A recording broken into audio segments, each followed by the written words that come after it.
Welcome back to Vibes HQ, or should I say Vibes HC, Yeah. or should I say CTP? I don't know what to say anymore. Yeah, you've thrown a lot of acronyms out there, but I mean, the Ducks are vibing right now. Yeah? This is wild. I mean, I made the prediction in the Discord that the Ducks were going to go 4-0 on this road trip. It was definitely just kind of going with the vibes of the team, the fact that they had played well. I mean, it's crazy to think about how much time has passed since the last time we recorded. The last time we recorded, this road trip had not even started yet. The Ducks had just lost back-to-back games to Arizona and to Boston, but it felt like things were going the right way. And I threw out the prediction the Ducks were going to go 4-0 on this road trip. Lo and behold, they pulled it off, and we have a lot to talk about. Yeah, there's so much to get to, and we're going to try to go in the most logical order. The thing to note right off the top here is that the Ducks played tonight, so by the time you're listening, the Ducks defeat the Pittsburgh Penguins 4-3 in just thrilling fashion. So give a quick thought on this game, and then we'll get into the news of the last week. Yeah, and I mean, I think we should definitely just start with this game, seeing it's the freshest. This is what everyone's probably wants to hear right off the bat with how this game was. And Sure. this was a wild game, because this was one where this was the Ducks' worst game of the road trip, in my opinion, at 5-on-5. This was the one where, and it's going to happen. This is a young team.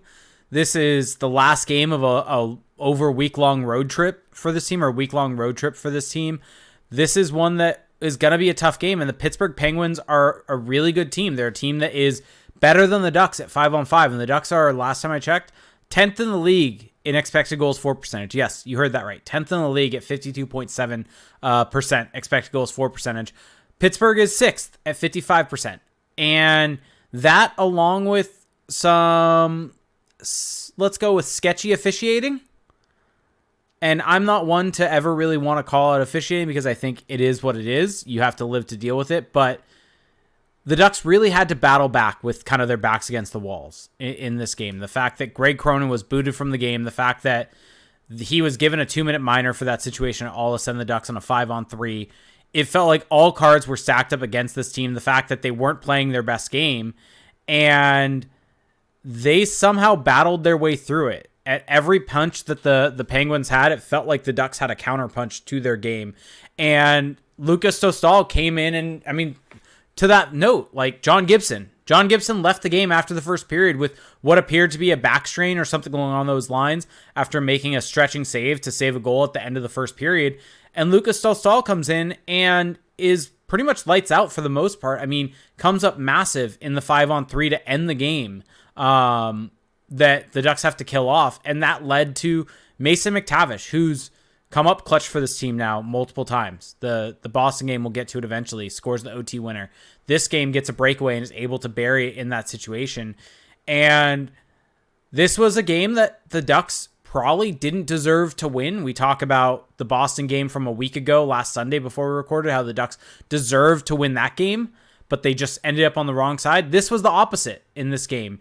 And the thing is, you're going to have your bad games. The best teams in the league still find ways to win those games and are able to counterpunch in those situations. And Ducks were able to do that in this game.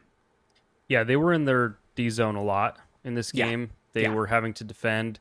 And at least when the top six was on the ice, it felt like they were, in spots being able to do what we've seen this season, which is bend and don't break. Yeah. Where they managed to keep some things to the outside. Sometimes assignments would get blown, but yeah, like you said, they're not all going to be masterpieces, and I think that this game was a masterpiece in a different way. It wasn't the perfect 5-on-5 process. They got outplayed at 5-on-5, but yeah, I think to kill off a 5-on-3 at the end of a game against that team in particular, like it's not a 5-on-3 against what was it? Crosby, Malkin, Gensel, Raquel, Carlsson.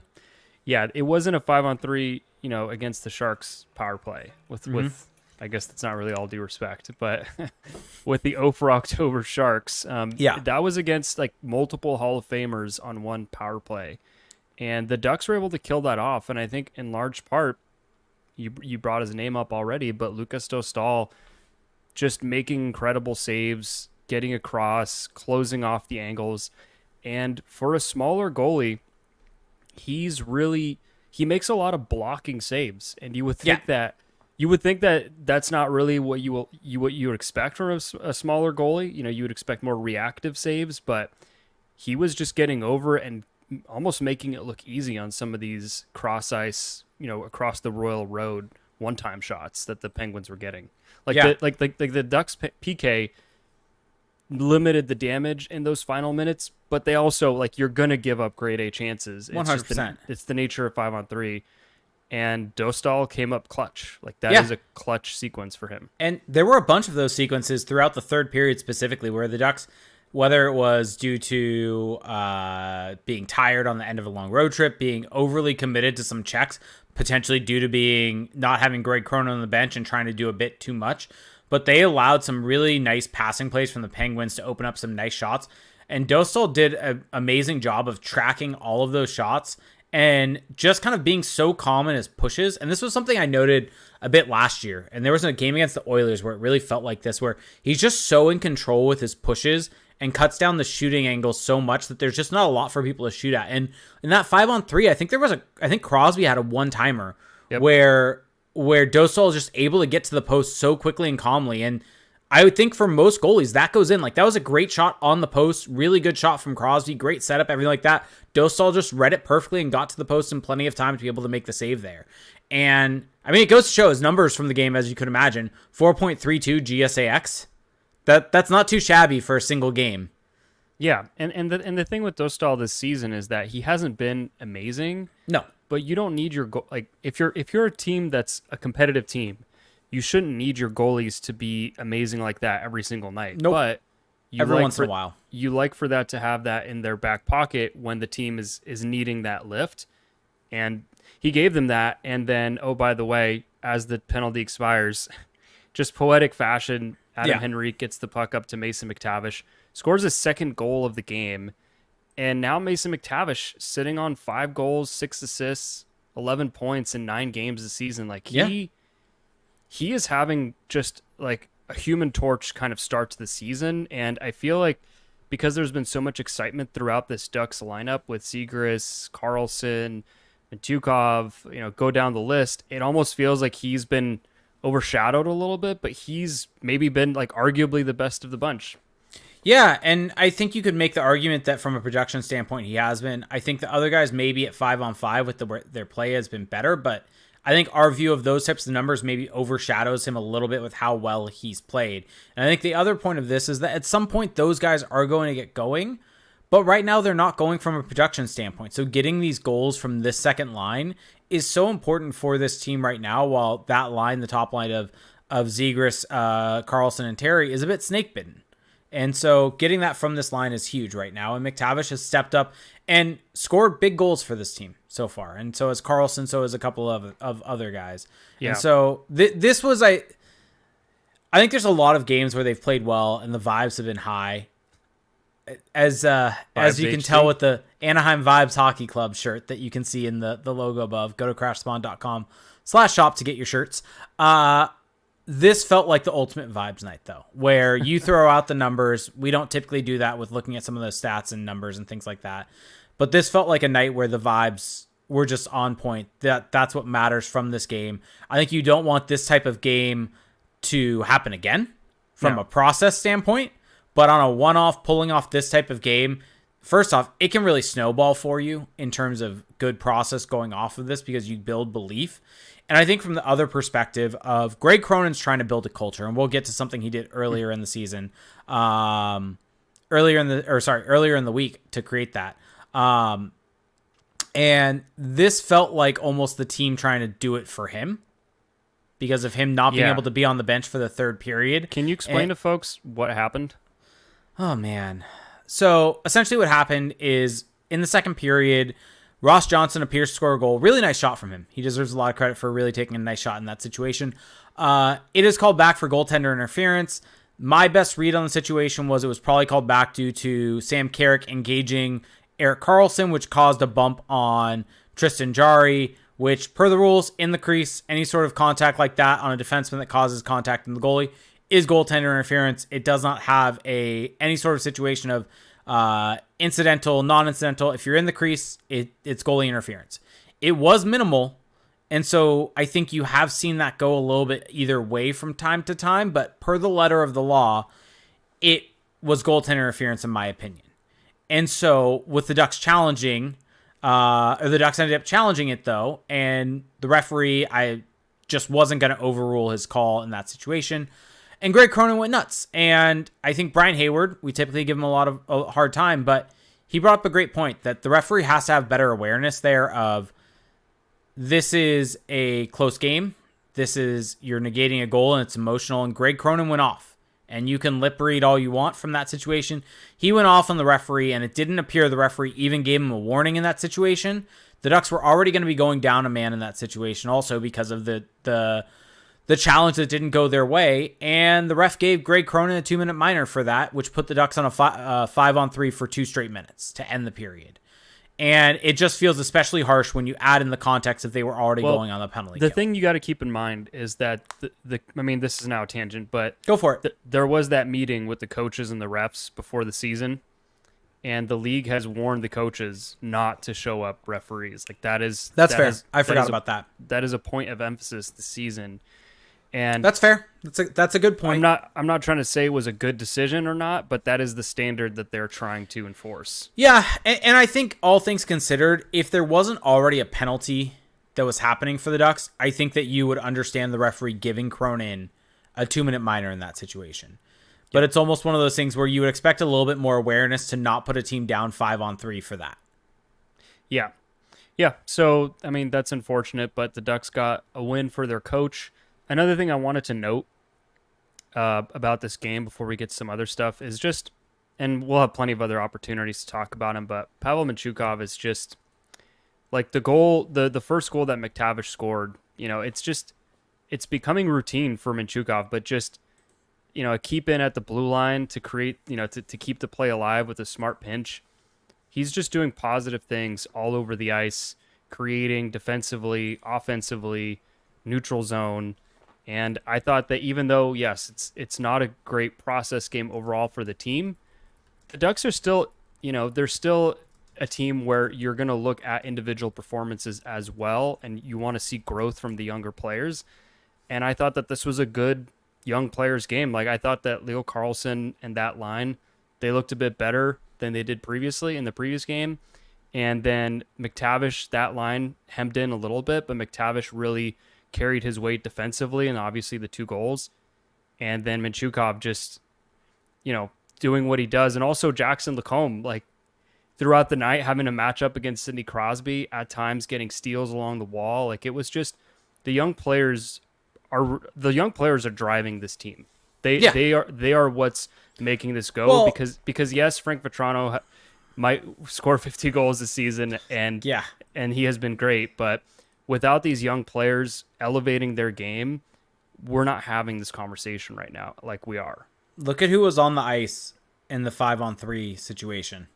He wasn't the first guy on or in the first group, but in the second group that ended up with the shorthanded breakaway goal for McTavish.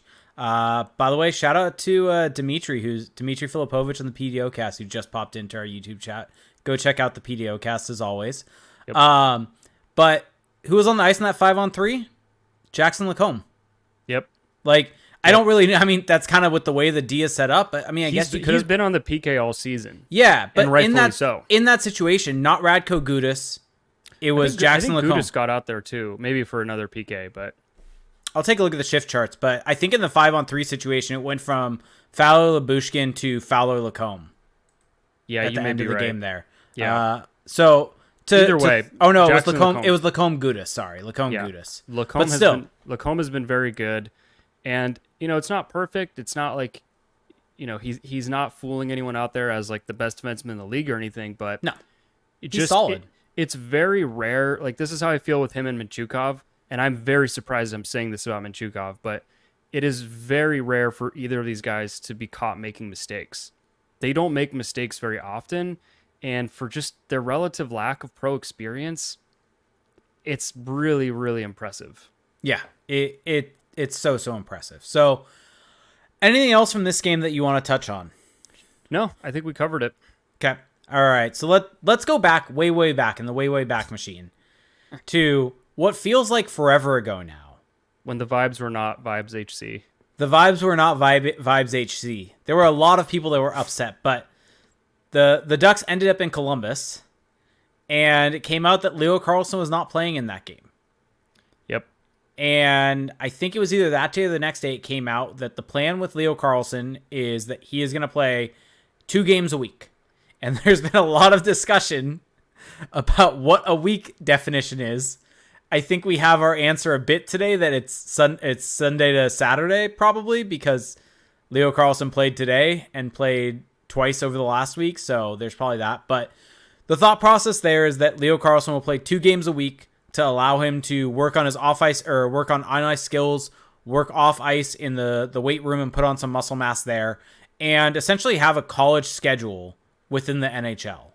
And I actually believe it was on the PDO cast that Sean Shapiro mentioned this, that the Ducks are essentially taking a European and giving him the college schedule, and something that a lot of people have given a lot of credit to helping them build their strength, like Adam Fantilli, making him pro ready, and essentially dumping that on Leo Carlsson right now and really focusing on his development through doing that. Yeah. Yeah, I think that, talking to different people about this, because, my stance on this has pretty much been, I don't know. I've never seen it happen. And so it's hard to have a strong opinion. But I think the more people that I've talked to about it who are way more in the prospect world than I am, there's been a lot of good, positive feedback on this. And I think the biggest thing with Leo Carlsson that we have to keep in mind is that, he is still the player that we were talking about before the draft. Like, he is still that guy who has amazing tools, amazing, gifts in terms of his brain, his patience, his playmaking, but he is not a finished product by any means. The skating stride is still a work in progress. The quick twitch ability off the wall, all of that, he's still developing. And so if you're going to have him in the NHL, this is arguably a really good way to do it because you're getting the best of both worlds. You're getting him to develop in the things that he needs to work on, off the ice. So strength, all of that. But when he does get into games, he gets to specifically also address the things that I think he's going to need to get better at in the NHL. Whereas, if he was over in the SHL, you could make the argument that league at this point in time is not going to develop the things that he needs to work on quite as much. With the NHL, the biggest thing is getting off the wall. It's winning those board battles. It's getting into the middle. With the SHL, that's not quite as necessary. It's still valuable, but it's not quite as necessary because the ice is so much bigger. Once you get into the middle, there's still a lot of space to cover. The NHL, the rewards are bigger when you do that. And so I think that for Leo, this is the best. This could be the best of both worlds. And I think it's just fascinating and encouraging that the Ducks are taking this approach and not just saying, well, he had a good rookie face-off, so now welcome to the NHL, you're playing all 82. Like, I think that this is a good recognition that he is still very much a work in progress. And I think also the other side of that is they're not limiting his ice time in games either. Like, he's playing a significant amount. I mean, tonight was probably his least amount of ice time because I think of the amount of penalties. A lot of penalties, and specifically penalty kills, not power plays, which led him to only playing 15:54, which probably was a season low for him, to be honest. That has to be a season low. He's been over 20 almost every game, I feel like. Yeah, this felt like the most evenly distributed minutes, probably because of the kills. I don't think any forward, I'm looking at it right now, was over 16 minutes of ice time. But even in a game where he's not playing 20 minutes, which he has been, like 99% of the games, I think he's played above 20 minutes. He's playing with Troy Terry and Trevor Zegras. Well, like the Ducks are giving him a good spot to be in, and that's really important. And the other side of it is, even though he played 15:54, that's like 5th on the team in ice time. The highest ice time on the team was 16:35 from a forward. So it's not as if he was playing like significantly less than the highest forward. Like, he was playing as much as anyone else. It's just penalties really killed it. And so from that perspective, that's what you want. You would much rather have a guy miss a game every week and play 20 minutes a night, 15 to 20 minutes a night, than play every game and play 10 minutes. Because you're just not going to get in the flow of a game. You're not going to be able to impact a game. You're just not going to learn in that situation. And so, I mean, Greg Cronin deserves a lot of credit for this strategy. And so, the way he's implementing him is the better way to put it. I would say Greg Cronin, Sorry. I think he's following orders Correct. to a degree. What I meant by that was Greg Cronin deserves credit for playing Carlsson those he's minutes. publicly buying into it, though. Like Correct. He is not bristling about it or anything like that. The other piece of information that came out about this was not a decree by Pat Verbeek. This was something that Pat Verbeek worked with Leo Carlsson and his agent on. And Carlsson's agent actually had some quotes in an NHL.com article that basically mentioned that they showed him the sports science behind it. And they really had a well-detailed out approach, well-detailed out plan, and Carlsson bought in on it and was good with it, and it was collaborative between all of them. And that's what you want to. That's there what was you a want to hear really on good this. article from Emily Benjamin over at NHL.com. It's You have cool the to see quotes the up? Ducks. It's cool to see the Ducks get a big piece. I mean, you pretty much laid it out. Okay. But yeah, I think that it's interesting. There's clearly a rationale for it, and we'll have to see where it goes. Yeah.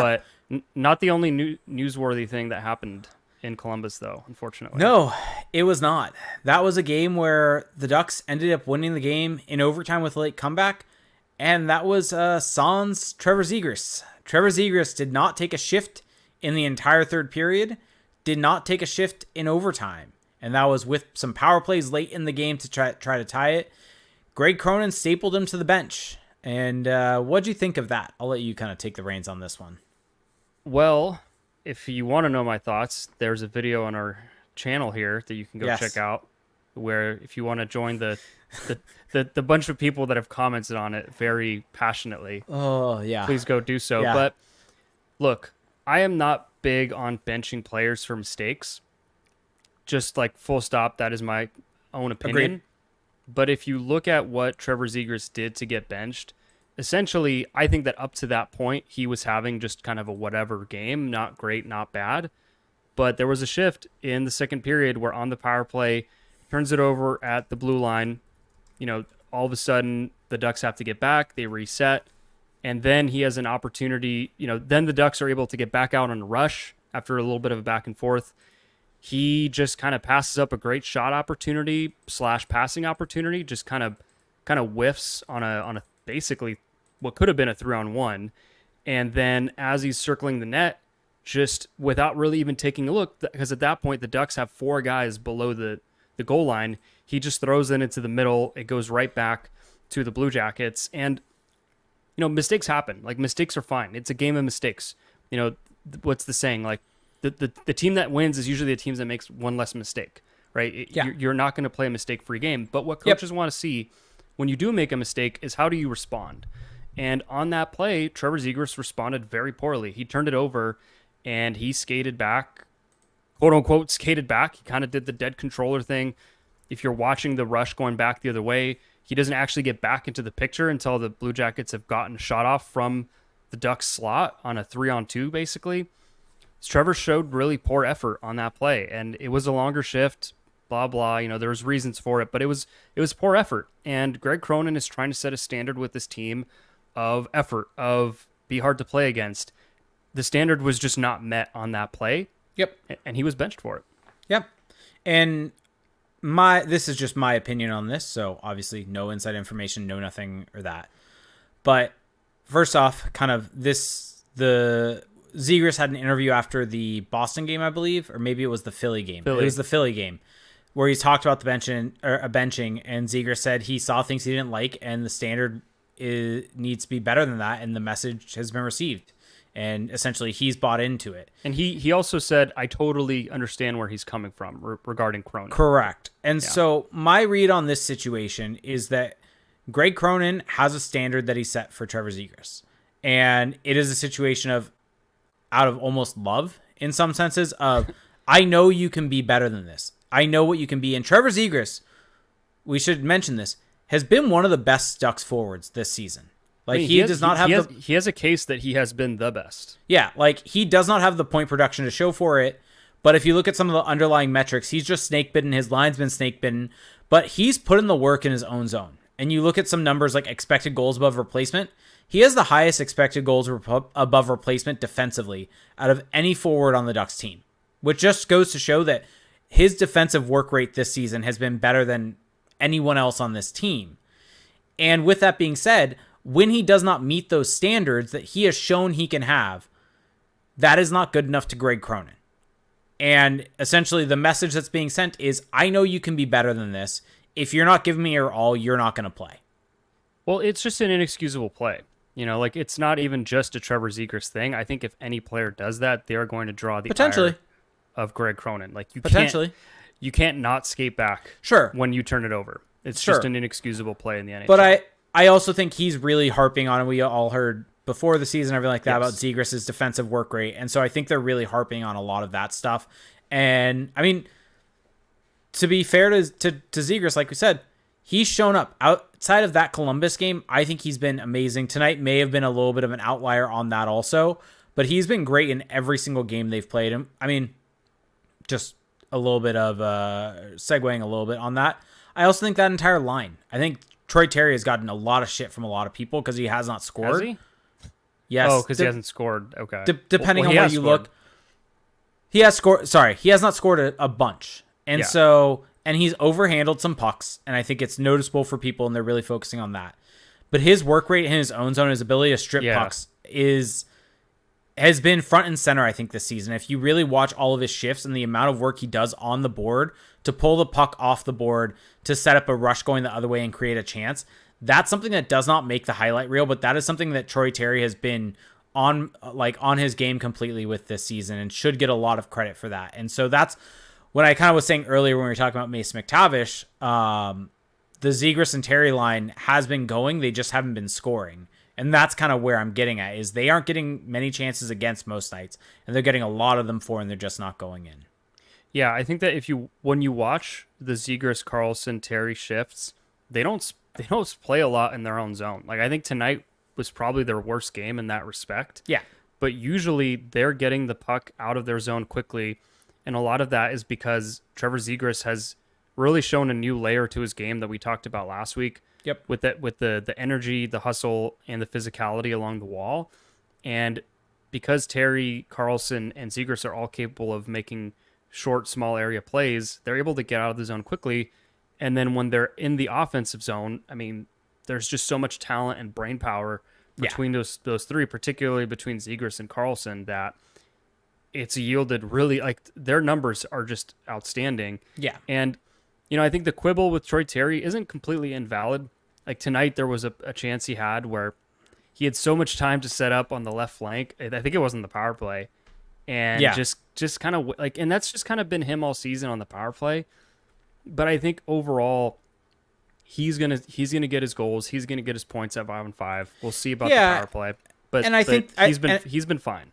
And I think the overhandling things, I think that's a situation of it sticks out in your head because it's a turnover against typically, and it negates a lot of the positive plays that he has. And it's the impactful play sticking out for you that's a turnover as compared to all of the little things he does on the walls in the offensive zone that help set up chances. But at the end of the day, like Troy Terry is paid to make those plays in the offensive zone. Like he's a $7 million a year player.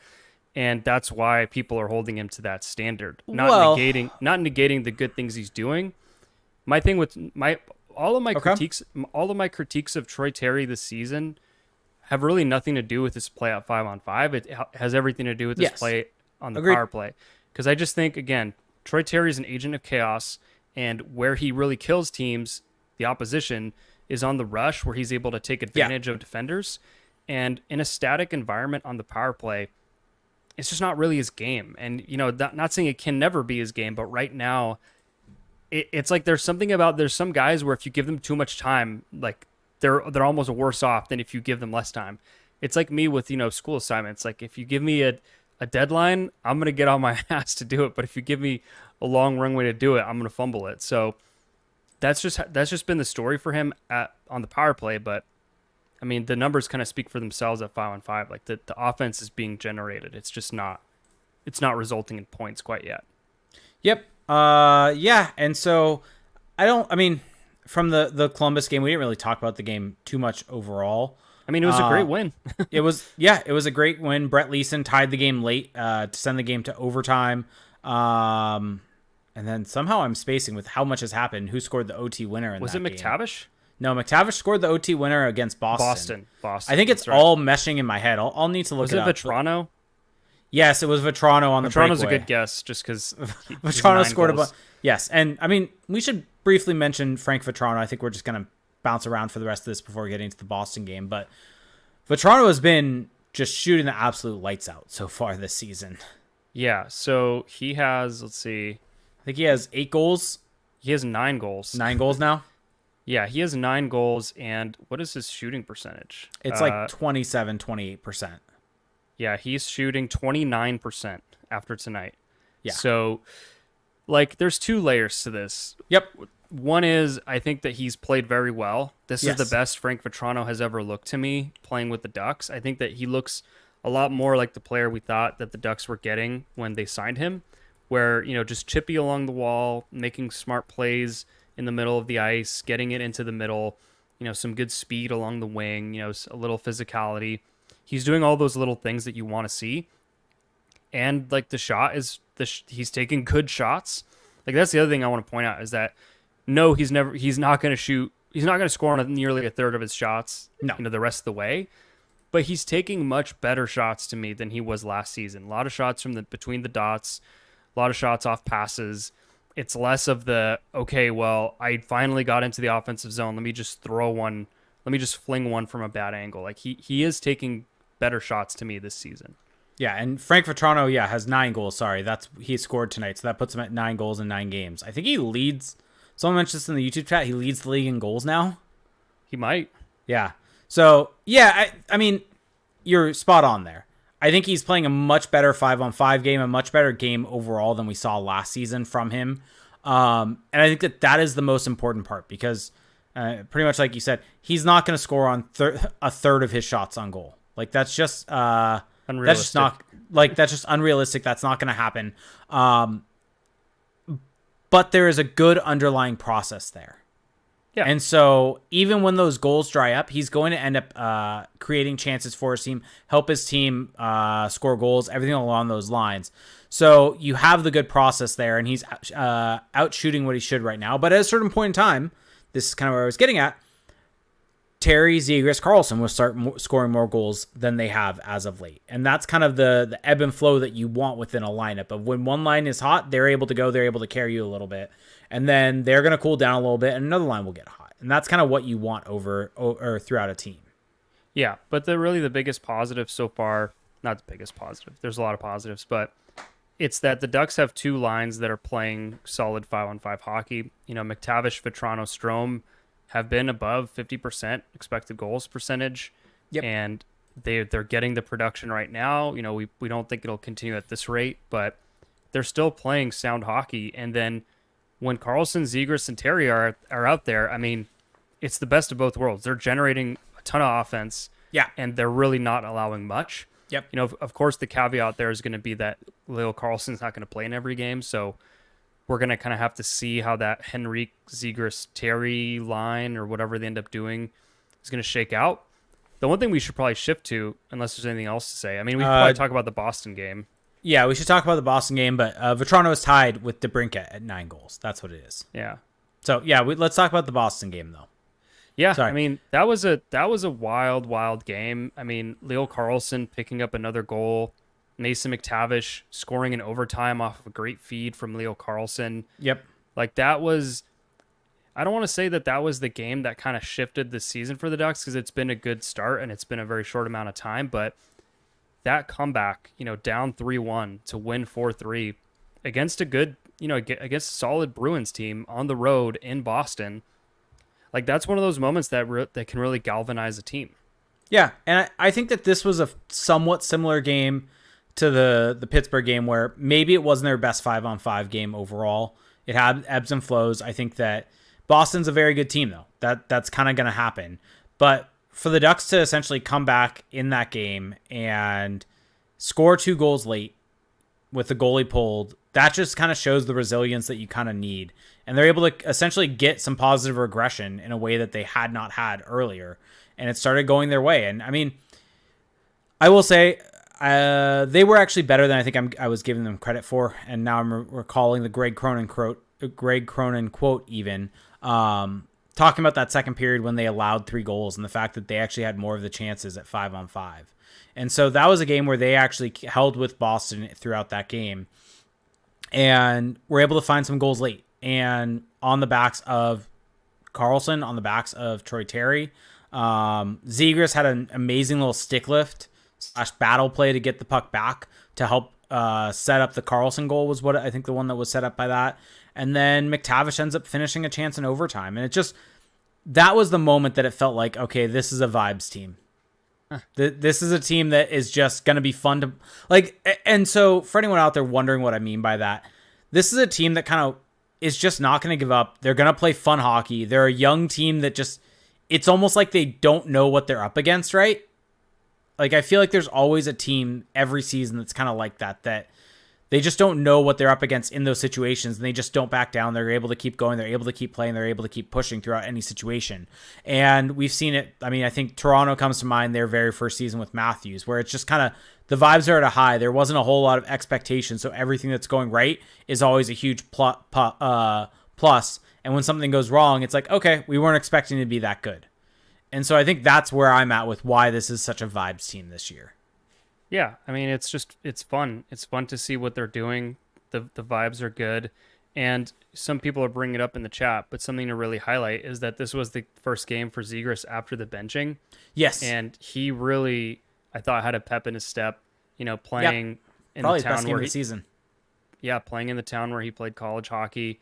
And he was really, really good. Like, and again, doesn't have the points to show for it in this game, but he was all over the place, creating plays, wreaking havoc along the wall, winning battles, and eventually did get rewarded getting picking up a goal against Philly. But I thought that this was a really nice response game for Trevor Zegras to kind of show that, hey, like I am capable.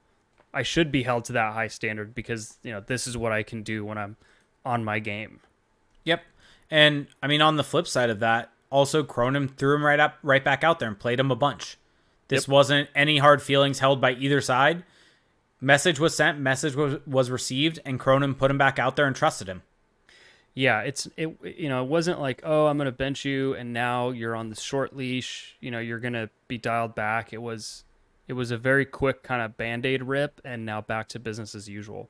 Yep, and I believe against the Philly game, Cronin had mentioned that with that benching that Zegras is just all about the team. He was the first guy in. He was celebrating the hardest for that win in Columbus, even though he was stapled to the bench. And so he's like, that's a really good sign from that kid.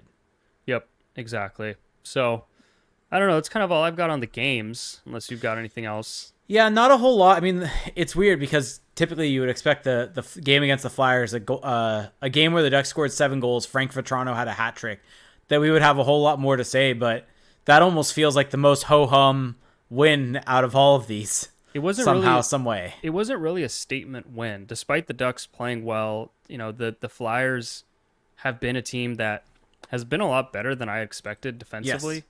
And the Ducks put up, they got the extra point in this one, and that is noteworthy. I mean, Frank Vetrano picking up a hat trick, but when you kind of compare this one to, the big win in Boston, the big win tonight in Pittsburgh, kind of the controversy-ish in Columbus, like this one just kind of takes a back seat. Yep. But I mean, we talked about how good Lucas Dostal was tonight, and against Philly, he probably did not have his best game ever, and the Ducks picked him up with 7 goals.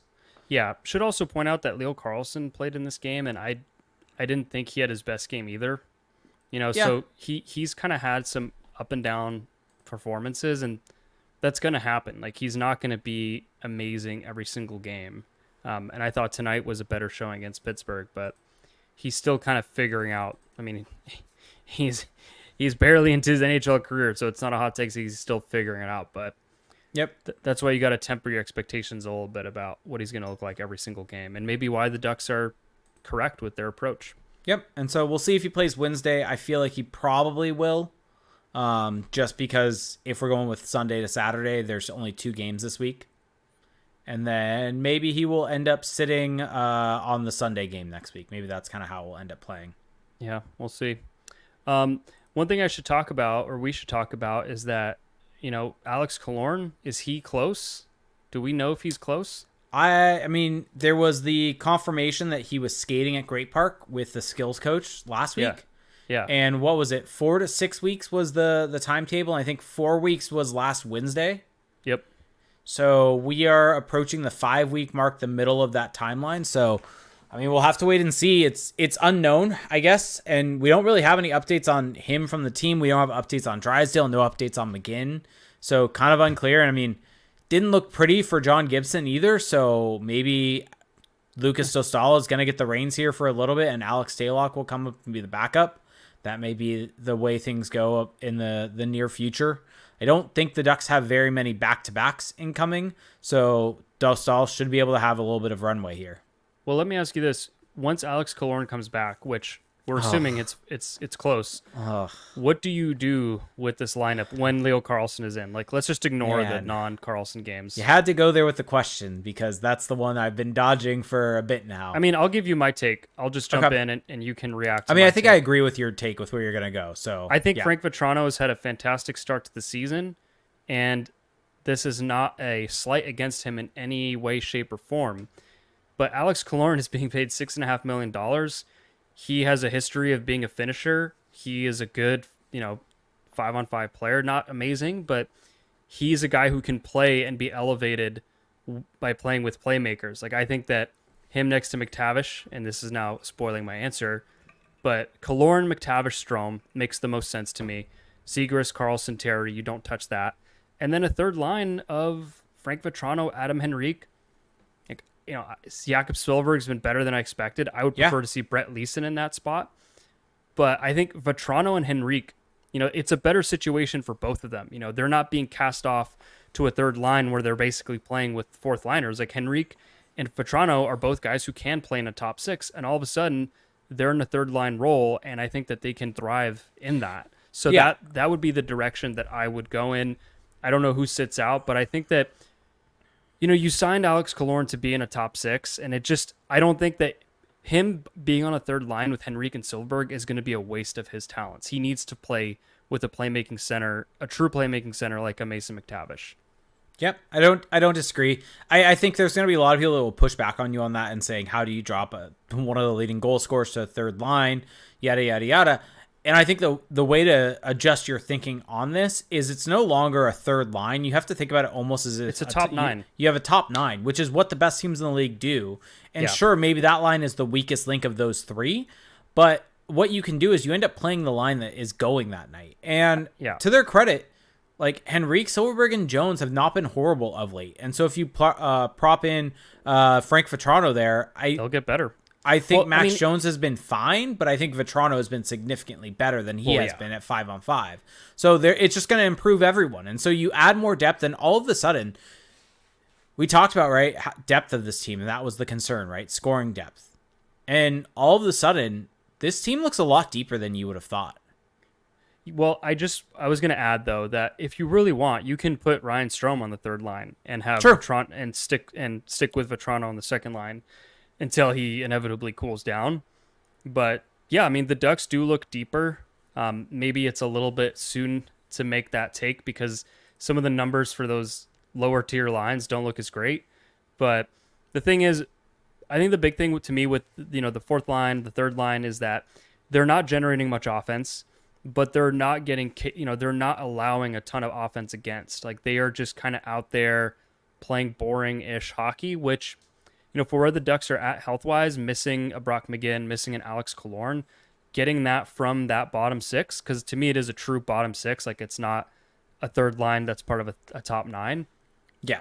They are playing way better than I expected. Like, Brett Leeson's looked great. Brett Leeson's been great. Like, I feel like we haven't given him enough flowers. Like, he should be higher up in the lineup. There's just not really a spot for him. But, yeah, the Ducks' depth looks better than we anticipated. Yeah, shout out Chubbs Peterson, who just gave us a super chat saying, Ducks are back, best Ducks pod, Rudy and Jelix are goats.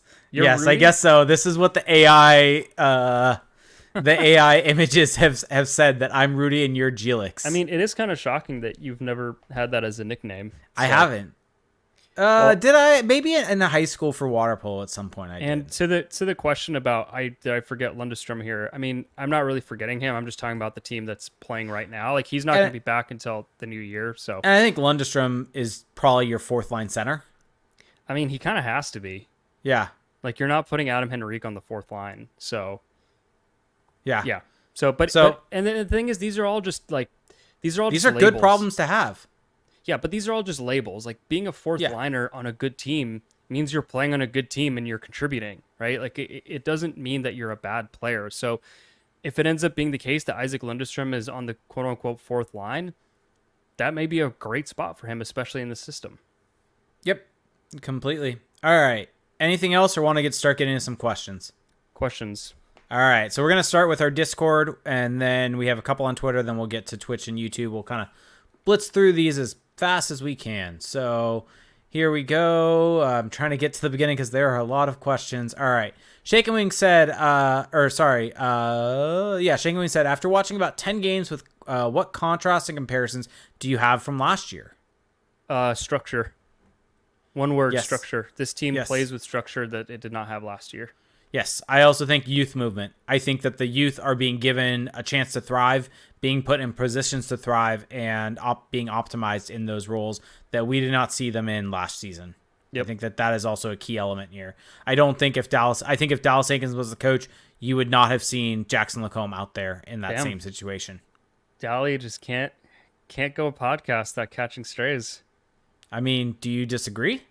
I just don't feel like we need to talk about him anymore. Okay. Well, this was about last year, so No, I know. the question was there. No, I guess yeah, but a lot of people are still like, "Hey, go ahead, like Yeah. shoot the strays if you want," but I'm just, But bigger and Root said, will Cam Fowler have his number up in the rafters of Honda Center? Nope. Hall of Very Good. Ring of Honor for Fowler. what if they win a cup with him? No. It's a Ring of Honor for Cam. Wow. Love Cam. Hater. Olaf said, how are the vibes? Vibes are great. Vibes Hockey Club right here. Go Vibes get your HC. shirts. crashthepond.com/shop. Thank you, Olaf, for that. Mr. Jared said, who lifts the cup first? Who in a hypothetical or the Ducks win the cup? Cam Fowler. Wow. So hypocrite you are. That's okay. How? We'll It move would be on. Cam. Cam's an assistant. We'll move on. Olaf said, who or what stood out to you the most over the 4-game road trip? Guts and glory. Like there's a stick-to-itiveness to this team that we have just not seen in years. Yeah, and I think that along with that, there was good 5-on-5 process, but I think that I would agree with that. I think this game, Dostal stood out. Like, Dostal was the reason they won this game. I think we may not have sold that enough that he was that good where he stole this game for them. Yeah, he did. Yeah. Dorian said, do you think Pat Verbeek locks up McTavish long-term after his ELC? Well, probably. We'll But see. I mean, I'm kind of giving up on predicting what Pat Verbeek does. With yeah, contracts. I don't have an idea at all. Honestly, my energy in that realm is just spent after the Zegras nightmare. So Yep. Just sign the contracts, whatever. We'll figure it out when they're signed. we'll talk about them when there's a contract to talk about. Correct. Olaf said, if John Gibson is out long-term 2+ weeks, would you prefer Cronin maintain an evenly split workload between goalies or give Dostal the majority of the starts? I mean, I'm of two minds here because I think that a lower workload is just better for goalies in general. But I also do kind of think that Dostal at some point, it'd be nice to see some proof of concept with him playing a bunch of games. Yep. So I'm going to say majority. I mean, 2+ weeks is like, what, 6 games? Like that's not a significant amount of games that he's playing straight. But it's just more of the consecutive nature. Sure. Yeah. I would say Dostal the majority. He hasn't really done that in the NHL yet. So, Yeah. Rooch said, how much crow are we feasting on this year?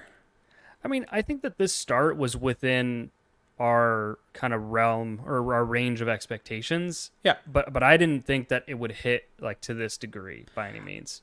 I think this was in the realm of expectation, but this was the high end of kind of everything going right. Cronin, the key part, Cronin being a good coach and bringing in a good philosophy because there was just so much unknown there. Yep. So knowing what we know now, where would you adjust your point projection to? I mean, I don't think I'd raise it that much. Like, there's going to be a point where this team hits a wall. Like, not to throw cold water, but like they're going to struggle at some point. Every team does. So I may have adjusted it by like 5 to 10 points. So give me a point total. I don't you were even. like I don't. I you don't were think like 75. I don't think I did a point total. Yeah, Yes, maybe 85 tops. Yeah, I would say 85 to 90. I'm going for funsies there. I think I had him at 80 or 81, maybe 78, something in that range. Let's see. Doom Krauser said, I'd like you both to spend time discussing the fact that Mason McTavish is a born leader, a clutch goal scorer, and the future captain of the Ducks. I mean, he has been really, really good. And he has. It's just so strange because, when you watch him play, he's just such a different player than a Zegras, than a Carlsson, than a Troy Terry, that it's really easy to overlook him. But he does so many smart little things all over the ice. And I mean, the biggest thing that's standing out to me outside of all of that is just that shot. I mean, yeah, he had a one-timer tonight that was just like from that right circle that was labeled for high glove, and Penguins goalie makes a save. But his shot, one-timer off the rush, 1 foot, 2 feet, whatever it is, like he is just ripping it right now. Yeah. And as for the comment about captaincy, I think he would be a good choice. I think Troy Terry is still the best choice. You hear him in interviews, you hear how he talks, you hear about how he's kind of talks about Carlsson, what he does, and everything like that. And I think that Troy Terry is still the best option in my opinion. I think Mason McTavish is a good second option though for that. I mean, at the end of the day, like it doesn't matter that much, right? Like we know that they have leaders in that room. And, regardless if you have a letter on your chest or not, we're not in that room either. So you can still be a leader. And there might be a reason that so many people talk about him in that way that we just don't know about. So, Yep. Root said, how bad are Vetrano, McTavish, and Strome's backs going to be having to carry the team or having to carry the entire team? I don't think they've carried the entire team. I mean, from a scoring perspective, they have. Correct. And at some point, the other guys have to score, Correct. But they will. Correct, exactly. And it's not as if they are the only line that is creating chances. So that is the thing there. Lou said, a comment, good on McTavish for throwing his hat into the potential alternate captaincy race tonight. However, he can never be captain because he goes barefoot while wearing dress shoes. Yeah, tough look. It's a good look. It's a good look. Sky Paul said, now that we have seen the play of our second line, when Drysdale, Killorn, McGinn, and Lundstrom come back... Oh, so we already did forwards. What would your ideal D lines be? I mean, the only guy that I think you sit from the D would be like Vakanainen. And I think Vakanainen's actually looks solid enough. Vakanainen or Lyubushkin, one of those two. Yeah, I think Gudis has looked the roughest out of all the defensemen. You're not sitting. No, you're not, but I'm just kind of throwing that out there. So... Shocking 911 said, who's the most valuable Ducks player going forward? All answers that aren't Pavel Mintyukov are wrong. Most valuable Ducks player. I mean, it's Carlsson. Hard. Yeah, like in terms of the franchise value, like Carlsson is the crown jewel, but there's a lot of candidates for this question. Yep. Tiki Lore said, is Strome underrated by Ducks fans? I think he's properly rated right now. He's got a bunch of points and he's playing well. I think he's properly rated. He was really bad last year.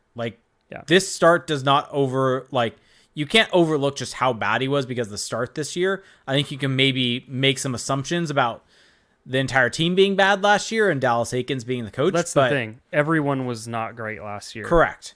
But I think that he's probably properly rated. I think in the offseason he was properly rated and he's shown that was not who he was as a player last season.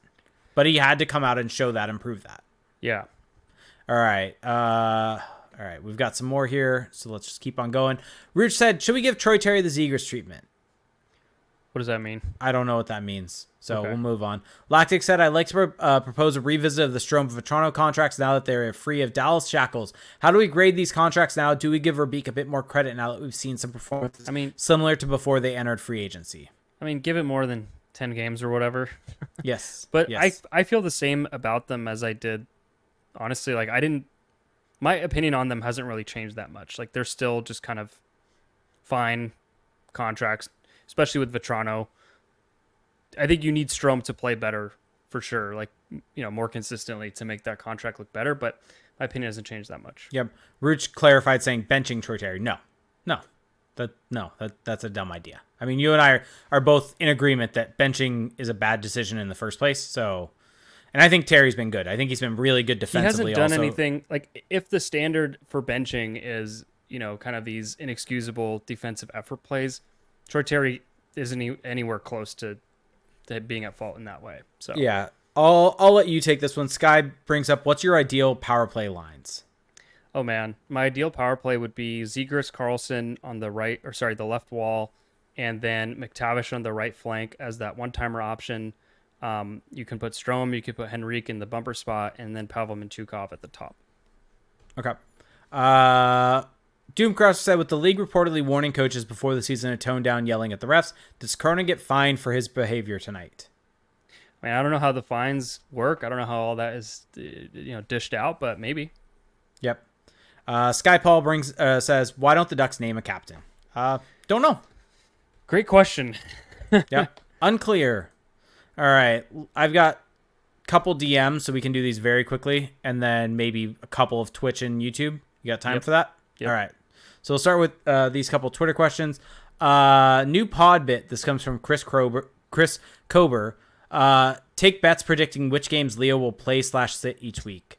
So I'm not playing that game. I will play it. He plays on Wednesday, sits on Sunday. Okay. I'm going to the game Wednesday, so that's why. Oh, okay. Let's see. Adam Broll says, who do you think is currently better, Zegras or McTavish? And who do you think will have a better career, Zegras or McTavish? They're so hard to compare. It's so hard. They're very hard to compare. I am more, what's the word I'm looking for? Dang, I'm losing the word. But I am more keen. Well, not keen. I'm losing my words. But I am more I am more of a fan of how Trevor Zegras plays. Yep. That is just more of my style of player. But Mason McTavish arguably is just as effective in his own way. So I don't think that either player is necessarily better than the other. I think right now, today, on October 30th, 2023, Trevor Zegras is the better player because he's older and more developed. But to the second part of the question, in 5 years, it could be McTavish. It could be Zegras. I would bet on Zegras just because I'm more partial. There we go. That's what I was looking for. I'm more partial to Zegras' game. But you can't really go wrong. The thing I would like to see more of from Zegras, and this is something that's really hit me watching him play, is when he uses his skating to create advantages, so cutting back along the wall, making those kind of punch stops off the rush, he is so much more dangerous. But a lot of the times, he just kind of settles and he stops skating and tries to create that way. So the more he can embrace all those different tools, like he could just become so dangerous. Yep, and I would agree with that. I think right now Trevor Zegras is the better player overall. I think he's better at creating offense. I think this season he's actually been better defensively. It's unclear long term. It's hard to really say. I think that they're both going to be fantastic players, and they're going to do it very differently. So it's really hard to compare them necessarily. And they will do it on the same team, as my hot take. Yes, they will be joined. They will be joined at the hip. All right, time for some questions. So from Twitch and YouTube. So for those of you listening on your favorite podcast services, you can find us at twitch.tv/crashpond, where if you have Amazon Prime, you get one free Twitch Prime gaming sub each and every month. You can be just like our good friend Blue Eagle, who's Derek said, hi, Jakey, just popping in again to give my subby sub. Hope you and the fam are doing well. We are, Derek. Shout out to you. Thank and you. Chicken Taco Salad, who resubbed, and Olaf gave out a community sub. So thank you guys so much for that. And so if you have Amazon Prime, you just hit that subscribe button after 30 days. Or you can find us on YouTube, youtube.com/crashpond, where we post shorts, we post, or Felix posts breakdown videos. You can find us over there and watch our shows live. And you can ask us questions in the chat, interact in the chat, everything like that. And we now have the ability to super chat. You can subscribe to us there. You can thank us there. And then also just subscribe to the channel. It's easy. I know if you're listening to this, I know if you're watching this, you have a YouTube account. Go subscribe, like the video. All right, so we've got this question from DB Lowry, and start throwing questions in the chat also if you're in YouTube and Twitch. But saying, was this the breakout game the Ducks have been waiting for from their goalies? Gibson looked solid prior to the injury, and then Dostal took off from there. Here's my hot take. I think that the breakout game from the Ducks goalies has been the season where they've just been good enough in most games. Like, we know that Lucas Dostal, we know that John Gibson can have an amazing game, but just being average on most nights, to me, that is the breakout. Yeah. Yep. All right. Olaf's Berserker said, how do we feel about Cronin getting tossed tonight, result notwithstanding? I don't know. I mean, the NHL is making that a point of emphasis. He crossed that line. Yeah. It is what it is. I don't know. I mean, Olaf brought up a good point in our Discord when we were discussing this, and I was kind of wondering if you should challenge that even, because up 1 goal, right? Do you challenge that and put yourself on the penalty kill with how the Penguins had already scored from the power play? And so you're on an iffy one. You're putting yourself in a really interesting bind there by challenging it. But he brought up the point that he was going out on a limb for his fourth liners, the guys that aren't going to get the most ice time, that really created a nice chance and scored a nice goal. And he went out on a limb for them. And this was almost felt like doing that also and really sticking up for those guys. I mean, players eat that stuff up. Exactly. They love to see a coach going to bat for them. And maybe this is just a long-term 4D chess play by Greg Cronin. Yep, feels like it a little bit to me. Same thing with similar to the benching of Zegras. So Yep. Feels like he's trying to pull the strings, really trying to do everything to build that culture, build that belief within the team, and all those things that you hear from the locker room. DB Lowry said, just how good is Mintyukov? Gives me Pronger vibes. How drunk am I on the orange Gatorade?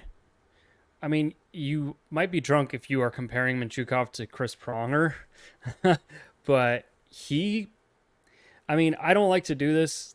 I'll leave this mostly to the other folks, but if you look at the numbers, like, he's been as good as some of the best D-men in the NHL so far this season.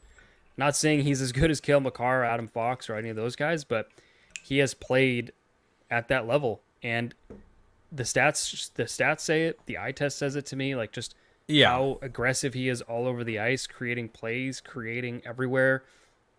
There's really not enough. Like, you can't really be too hyperbolic with Pavel Mintyukov. Like, he's just been amazing. Like, I will be the first to admit I did not see this coming with him in year one.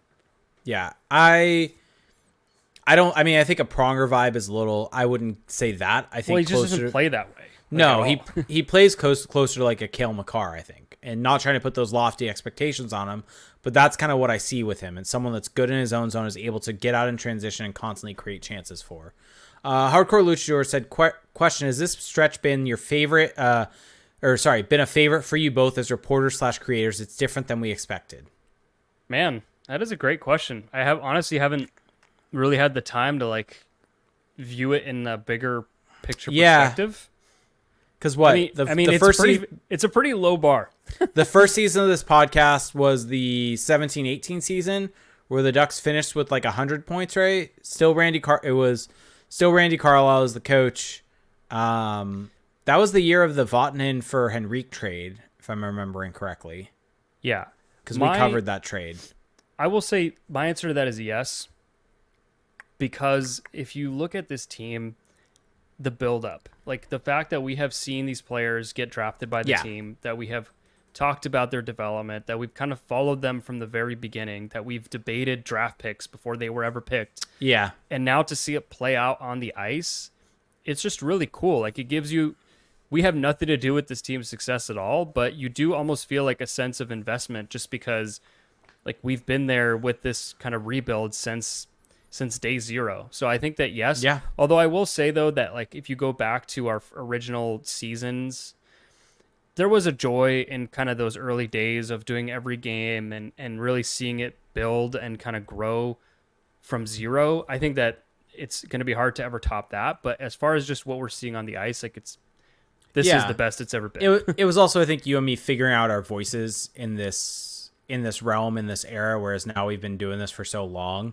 But I think we're battle worn. Yeah, I think after so many years of, I think last year was an especially tough one, where I think we hit the point of what more do we say about these games, and there wasn't a lot to say about the games because it was same old story, same old night.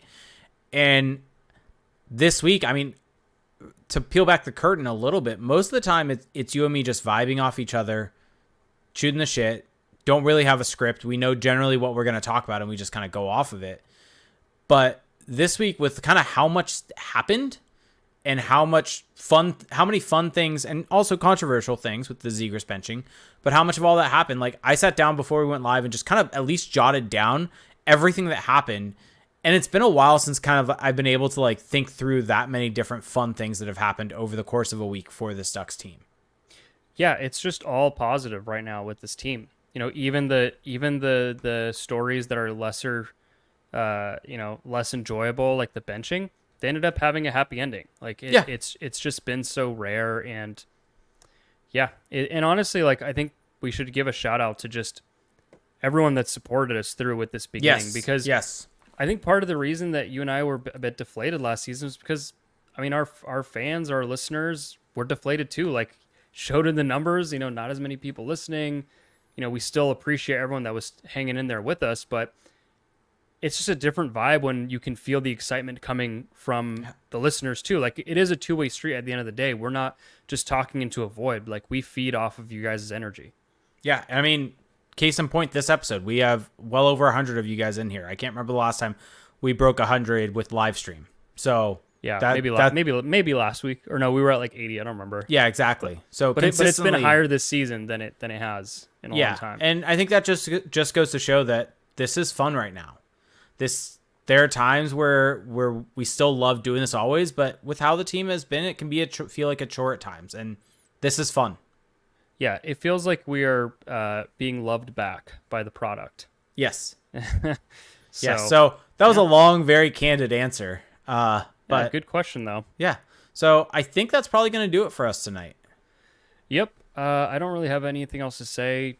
Last call if you have one last question in the chat, but this is pretty much going to do it. Big shout out to everyone who supported us with the start. Hopefully the Ducks keep it going, but regardless, win, lose, or draw, although draws don't exist anymore, we will be there. I think that our track record shows that. If you want to help support the channel or support the podcast, there's a few really easy ways to do that. Oh, the number one way right now is to go to our website, crashthepond.com/shop, and you can check out our Anaheim Vibes t-shirt, Anaheim Hockey Club Vibes Hockey Club shirt that Jake himself designed. These are homegrown t-shirts. They look fantastic. We've got the palm tree with the hockey stick on there, different colors. We got the eggplant and jade. You can get a gray, a white, a black, a white logo, a black logo with those familiar Ducks colors and our little logo on there. So they're fantastic. Go check them out. crashthepond.com/shop. You can also support us by leaving us a review on Apple Podcasts. We greatly appreciate those. Leave us feedback and follow us on Spotify. Subscribe to us on YouTube. Search Crash the Pond there. Make sure to check out our Patreon page, patreon.com/crashthepond. This is really the foundation of our podcast. This is like the bedrock for us. For $1 a month, you get access to our Discord community, which is just awesome. For $5 a month, you get 2 bonus podcasts a month along with the Discord community and more perks on the way with that tier as well. Yep. And I should also add, we have a couple shit show questions, so let's just do those quick, coming from our Discord. Let's see. It's mainly just people saying, is it time for you to eat a hat? Because you had mentioned if the Niners lose, you will eat a hat on the podcast. And the questions are, Appa said, what sauce do you want on your hat? Did I say that? I may have said that. I can't. I can't recall though. So next week, what sauce will you want with your hat? I can't recall. Okay. Yeah, I don't know what that screenshot is. Looks like Photoshop to me. Looks like Photoshop. But Tabasco is a great hot sauce. Okay. Possibly the best. Now you can land this plane. Sorry, I needed to at least call you out there. Yeah, we've got more. Someone's typing in there, but it'll probably just be more of that. We don't need to talk about that anymore. Yeah. All right. But yeah, so all that being said, you can also find us on Twitter. Again, just to reiterate, check out the Patreon page, patreon.com/crashthepond. And with all that being said, I hope you enjoyed the podcast, and we will talk to you next week. Have a good one. Bye.